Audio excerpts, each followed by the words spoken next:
Alrighty, well, we're getting it all in place. Um, yeah, I probably shouldn't have cut these big long bits like I did. I probably should have put it into thirds or at least into half. There's a little bit of a twang between this one and that one, as you might be able to sort of tell.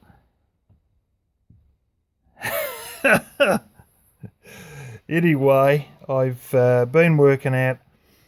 A few things weren't quite spot on, and I've been using little wedges that are made up, little wedges like that.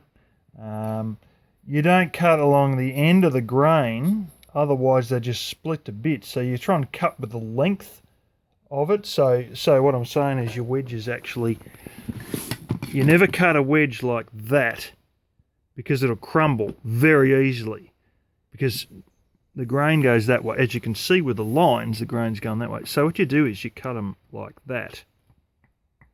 And yeah, it's not that great trying to do it in a miter saw. It's kind of a little bit risky, but once you've got a bit of skill, that's not a problem. Anyway, so I've gone and whacked a few of those in and whatnot at different, and if you're a smart cookie, you'll know that you can actually double them up like that too. That is an actual, that's from work. Oh God, yeah, that's a little bit too high. It's probably too much. I got to recheck it all again anyway before I make any final moves with the level. That's actually a proper shim. They're 20-ton shims. I found out yesterday, there's another one from work, $5.40 for one. And these are like $15 for a pack of 4 or some blasted thing. Unbelievable priced. But I had those laying around, and yeah, so as you can see, I got like a couple bits. They're not quite the same, of more or less 4x2s in there. They're not exactly 4x2. In fact, they're not even the same size as each other, but that'll hold that end up. We're working everything off of the basis of this level. So yeah, I've been trying to measure or get a rough guesstimate. I'll do it a little bit bigger and then come back on the size of the removable ones, the slide back ones that are going to be here. I just realised this water tank is probably not in a very great place either. Yeah.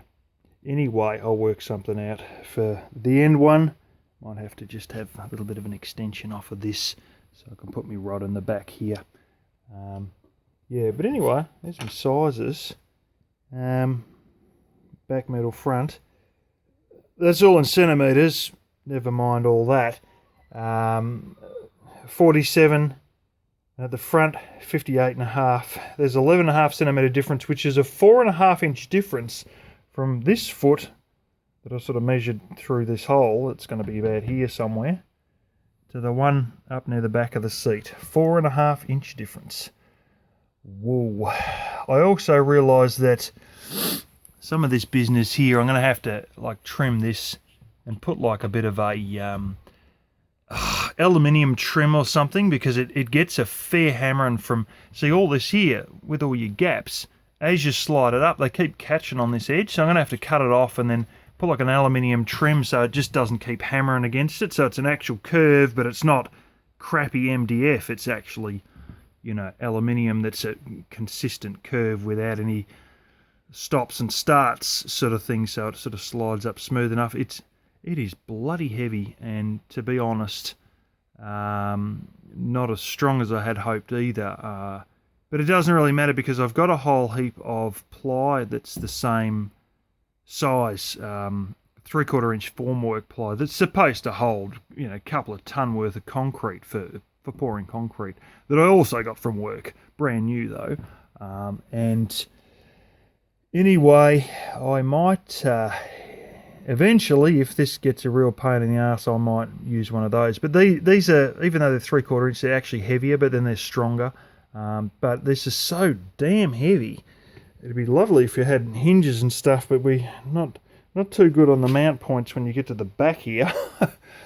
So I've basically got to use a bit of strap on there and hang on to the strap to drop it in, so I don't damn well catch me fingers as it's all coming down and sliding in through there. And the strap it allows you to hold things with a lot more strength as well, as opposed to trying to get your little fingers in the edge here and worrying you're going to clip your fingers. You put that strap on, all of a sudden you've got a better grip on it.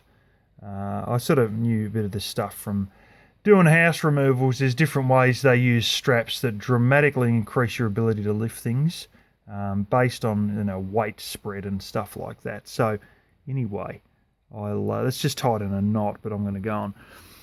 Probably permanently whack something on there that'll have a little strap out here that I can put my hand through and, just lift it and drop it in. I got the actual mattress out here with it and it fits like quite well, and there's even a bit of room to spare, so even once I get sheets on and stuff like that, it's not going to be a problem. I do still need to put a little plywood edge along here and screw that in, and I've got a whole heap of foam tape. I've actually got some it's pretty old, but it's still unused, and it's probably about that wide, and that'll go along this bottom edge. And I don't know that it'll go along that edge because it doesn't even touch the blimmin', what's his name, the seat, but it'll definitely go along the back here too, so it doesn't scratch up all the tailgate plastics.